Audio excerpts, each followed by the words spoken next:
Irmãos, com muita alegria, nós temos aí o Ernesto Daniel Galiano, da nossa congregação lá em Coimbra, que aceitou de bom grado trazer para nós a palavra de Deus nessa tarde. Então, Ernesto, está com você a palavra e sinta-se muito bem-vindo e bem à vontade entre nós. Boa tarde a todos, que Deus derrame de sua paz, de seu amor sobre cada um dos presentes que estão hoje à tarde. Queria compartilhar hoje sobre o rei Ezequias, um homem que confiava em Deus. Podemos abrir aí em 2 Reis, capítulo 18. 2 Reis, capítulo 18. Diz assim a palavra de Deus.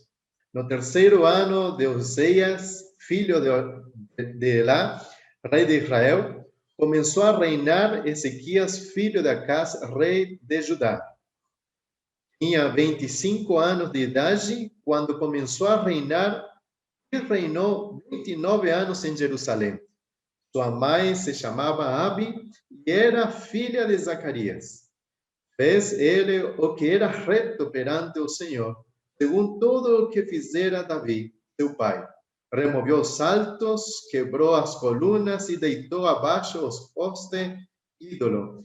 E fez em pedaços a serpente de bronze que Moisés fizera. Porque até aquele dia os filhos de Israel lhe queimavam incenso e lhe chamava Neustá. Confiou no Senhor, Deus de Israel, de maneira que depois dele não houve seu semelhante entre todos os reis da Judá, nem entre os que foram antes dele, porque se apegou ao Senhor, não deixou de segui-lo e guardou os mandamentos que o Senhor ordenara a Moisés. Assim foi o Senhor com ele, para onde quer que saía, lograva com êxito. Rebelou-se contra o rei da Síria e não serviu. Até ali. Amém. O rei Ezequias, ele foi um restaurador da história da Judá. Né? Deus sempre, no momento preciso, no tempo de Deus, ele levanta homens e mulheres para trazer restauração a seu povo. Seja no Antigo ou no Novo Testamento. Faz pouco tempo nós falamos, festejamos, no mês passado, mês de outubro, a reforma, onde Deus levantou vários homens para trazer restauração, reforma dentro do seu povo. No Antigo Testamento também houve, e o rei Ezequias foi um deles. Interessante que na história de Judá, um antes e um depois do rei Ezequias. Está bem marcado a história entre antes e depois do rei Ezequias. Ninguém buscou a Deus como ele, entre os reis da Judá. Justamente aí está nas escrituras, no versículo 5, 6, que não houve outro rei igual a ele, que buscou a Deus. E cada vez que havia algum problema, ele chamava o profeta Isaías. Ele consultava aquilo que Deus queria, como ele tinha que estar confrontando cada situação. Ele confrontou várias guerras, e entre isso foi contra o rei Senaqueribe, o rei da Síria, que foi um que tinha um exército, um dos maiores exércitos naquela época. Era praticamente o império, que praticamente avassalhou, conquistou toda aquela região, e o rei Senaqueribe, principalmente, ele queria conquistar a cidade de Jerusalém. Mas a atitude do rei Ezequias foi alguém que mudou a história da Judá. Ele impediu, com essa atitude que teve, ele impediu que o rei assírio e todo o seu exército invadissem Jerusalém. Então, ele não somente trouxe essa libertação, essa proteção, né? Senão também ele trouxe um despertamento pela presença de Deus em todo o povo de Judá, né? E do contexto, né? Eu queria principalmente contar primeiramente o contexto, o Israel, naquela época tinha dois reinos, Israel se havia dividido em dois, estava o reino do sul, o reino do norte, estava o reino do norte, que era Israel, que eles tiveram vários reis, mas a maioria dos reis de Israel, o reino do norte, eles se afastaram de Deus, eles pecaram diante de Deus. O rei Assíria levou cativo a todo o reino do norte, seria a Israel, por causa de muitas transgressões. Deus utilizou o Império Assírio para castigar, levar em cativeiro ao povo, ao reino do norte, o reino de Israel, né? Por quê? Porque eles transgrediram a lei de Deus, eles se afastaram de Deus, eles pecaram diante de Deus, né? Já o reino do sul seria Judá, teve alguns reis, estava Jotão, depois estava Acaz, que foi o pai, o antecessor e pai do rei Ezequias. O antecessor rei Ezequias, o reino de Judá, também não era muito bom. O pai dele era um homem perverso, um homem ímpio, um homem idólatra. Parecia que estava levando todo o povo para o afastamento total de Deus outra vez, igual que o reino do norte. O Acaz, que foi o pai do rei Ezequias, ele queimou seus próprios filhos em sacrifício em um altar pagão. Ele fechou as portas do Senhor. Não somente fechou, ele destruiu, ele fez bagunça em tudo que seja o templo, a casa do Senhor, e fez sacrifícios a deuses pagãos. Que terrível era todo o antepassado do rei Ezequias. Mas é interessante que eu quero chamar a atenção a vocês de por que Ezequias foi um homem diferente, um homem que confiava em Deus. Porque ele buscou a Deus.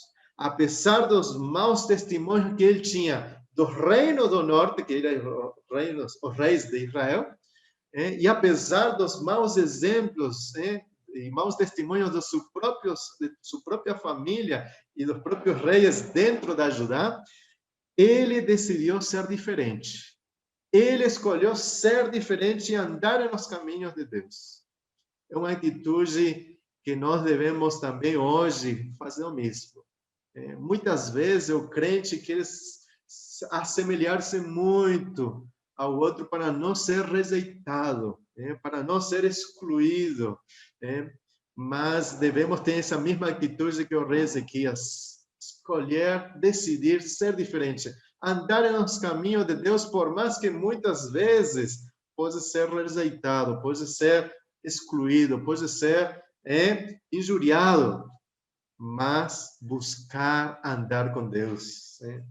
Ele não se deixou influenciar pelos maus exemplos. Ele não se deixou influenciar pelos maus testemunhos da fora. Ele decidiu buscar a Deus.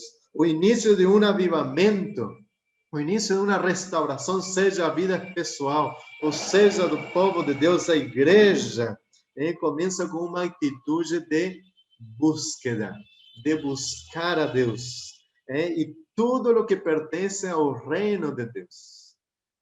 Justamente Jesus, em Mateus capítulo 6, versículo 33, diz: buscai, pois, em primeiro lugar o seu reino, a sua justiça, e todas estas coisas vos serão acrescentadas. Buscai, pois, em primeiro lugar o reino de Deus, aí onde o Senhor é o rei, aí onde o Senhor domina, buscar o governo de Deus, que se cumpra a vontade de Deus na vida da pessoa, do povo de Deus. E, em segundo lugar, buscar sua justiça. Seria buscar andar corretamente diante de Deus, né? E todas as demais coisas, aqui Jesus em Mateus capítulo 6 fala, e estas coisas, coisas básicas do ser humano, Deus estará providenciando. O rei Ezequias, ele tinha essa atitude, ele buscou a Deus. Ezequias reconhece a grande importância de ter a Deus no centro de sua vida e em todas as atividades que ele tinha. Ele não somente buscou somente em sua própria vida, sino que em todas as coisas. Ele não era sacerdote, ele não era um homem religioso, ele era um governador, ele era um rei. Mas ele colocou em sua vida Deus como o centro, mas também ele colocou nas coisas, as atividades que fazia. Nós devemos também ser assim. Se você é professor, se você é pedreiro, se você é pintor, seja o que você fizer, todas as atividades que você fazer, coloca Deus ali. Não somente em sua própria vida, sino em todas as suas atividades. Se você é um pedreiro, cada vez que você coloca aí um tijolo, construir uma casa, que seja para a glória de Deus. Interessante que o rei Ezequias fez isso. O centro de sua vida era Deus. E ele colocou a Deus em todas as suas atividades. Ezequias começou a caminhar para a sua restauração espiritual, mas também levou o povo de Judá, ao povo de Deus, a restaurar a presença de Deus. A restauração trouxe em Judá um reavivamento espiritual tremendo. Foi radical a abrangência da restauração. Em primeiro lugar, ele busca restaurar sua própria vida. Eu gostei muito disso, porque aqui fala assim, ele fez os retos diante de Deus, ele confiou, ele se apegou. Normalmente, às vezes, nós queremos primeiramente que o outro se apegue, confie e busque e corrija a sua vida. Mas o Ezequias não buscou que o povo procure primeiro. Ele mesmo buscou. Ele mesmo começou a fazer os retos diante de Deus. Ele buscou restauração à sua própria vida. Depois ele fez o que era, andou, caminhou, segundo a vontade, os mandamentos do Senhor. Ele fez sua aliança com Deus. Em 2 Crônica, capítulo 29, versículo 10, fala assim, agora estou resolvido a fazer aliança com o Senhor, Deus de Israel, para que se desvie de nós o ardor da sua ira. Agora estou resolvido. Ele resolveu. Ele se determinou. Eu quero fazer uma aliança com Deus. Eu quero buscar. Eu quero ter algo com Deus. Ele resolveu. Ele se apegou, disse, ao Senhor. Foi piedoso. Ele seguia o Senhor. Ele obedecia ao Senhor. Não havia outro rei em Judá igual que ele. Por isso, a história foi marcada por ele, um antes e um depois de Ezequias. Isso ajudou muito no governo, no reinado de Ezequias, porque isso ajudou a ter autoridade no momento mais decisivo do seu reinado. Essa atitude que ele teve de buscar a Deus, ele teve autoridade diante do povo, para alentar, animar, encorajar a seu povo a confiar, a buscar ao Senhor. E nós observamos aí em 2 Crônicas, capítulo 32, versículos 7 e 8. Diz assim o rei Ezequias ao povo, vinha Senaquerib, com todo o exército assírio. Eu me imagino, um grande exército, era mais de 185.000 soldados, era um exército gigantesco.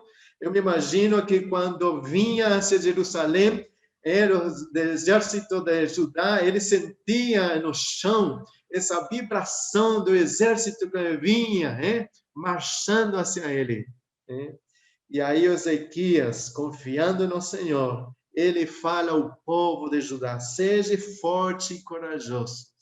Sejam fortes e corajosos, não temais, nem vos assusteis por causa do rei da Síria, nem por causa de toda a multidão que está com ele, porque há conosco maior do que o que está com ele. Com ele está o braço da carne, mas conosco o Senhor, nosso Deus, para nos ajudar e para guerrear nossas guerras. O povo cobrou ânimo com as palavras de Ezequias, rei de Judá.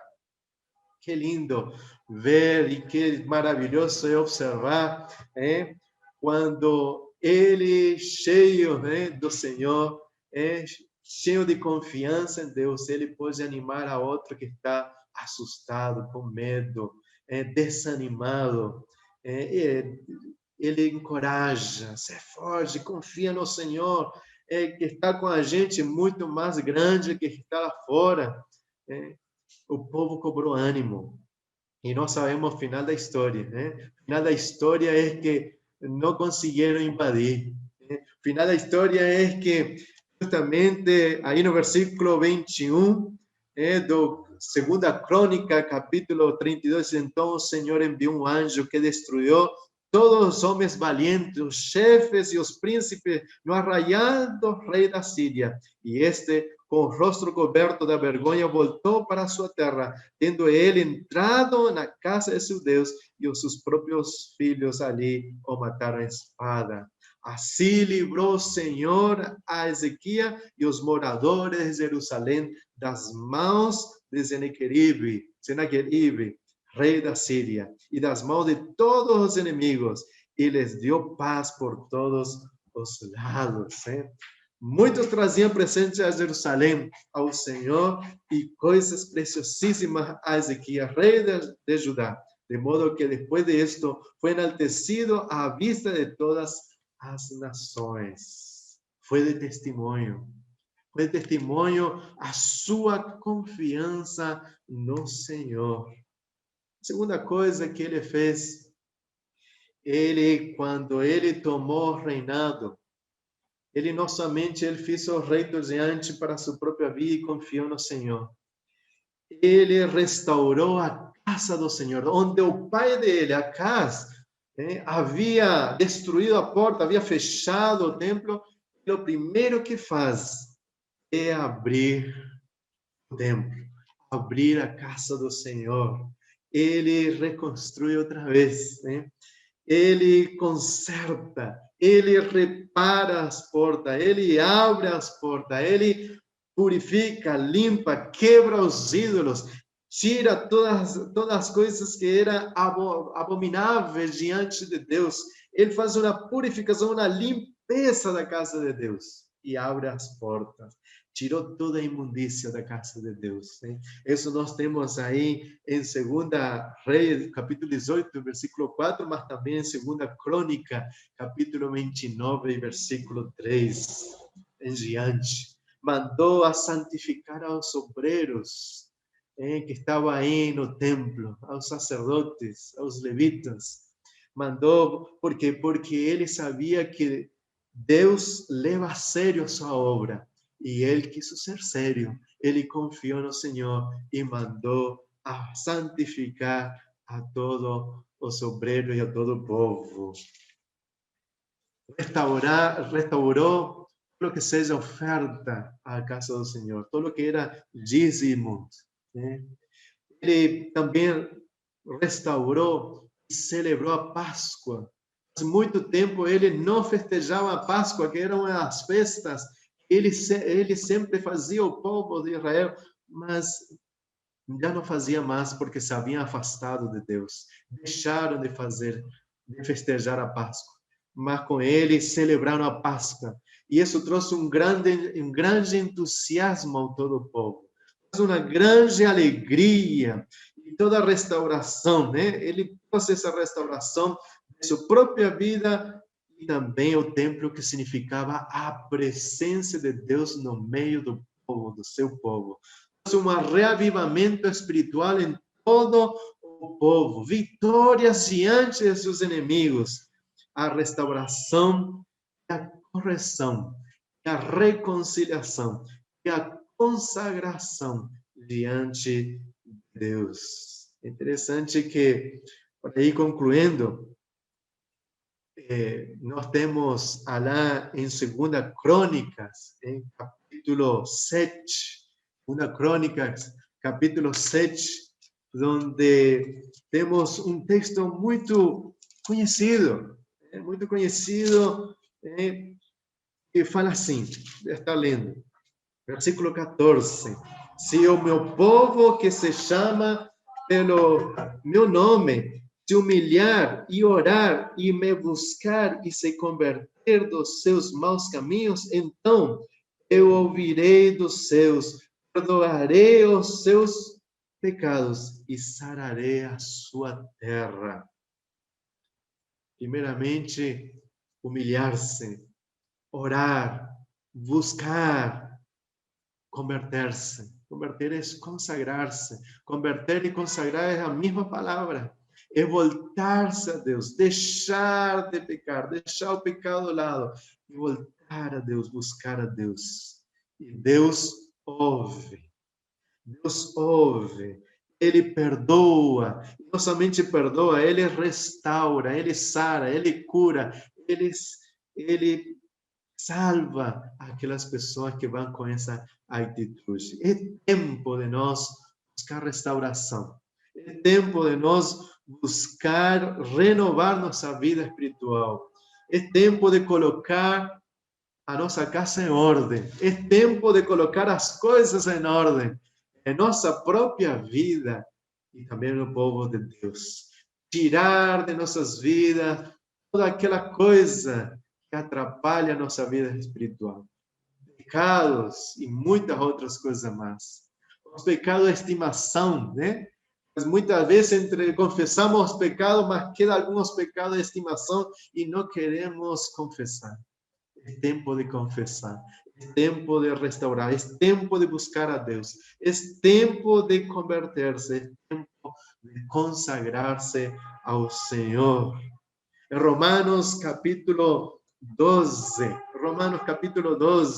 um texto bem conhecido pela gente, versículo 1 em diante, fala assim, versículo 1 e 2. Rogo-vos, pois, irmãos, pela misericórdia de Deus, que apresenteis o vosso corpo por sacrifício vivo, santo e agradável a Deus, que é o vosso culto racional, e não vos conformeis com este século, mas transformai-vos pela renovação da vossa mente, para que experimenteis qual seja a boa, agradável e perfeita vontade de Deus.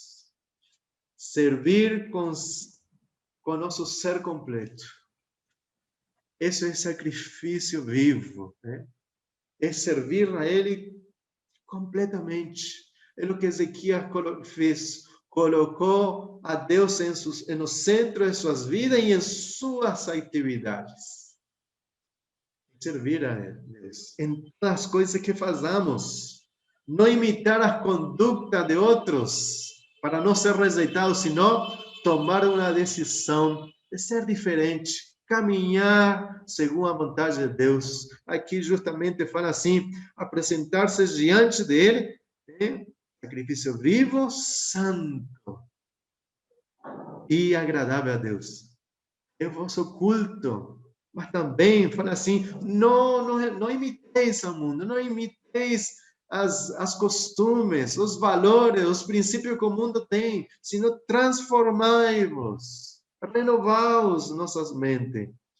E você vai experimentar o que é bom e agradável diante de Deus. E principalmente, você vai estar fazendo a vontade de Deus, obedecendo a vontade de Deus.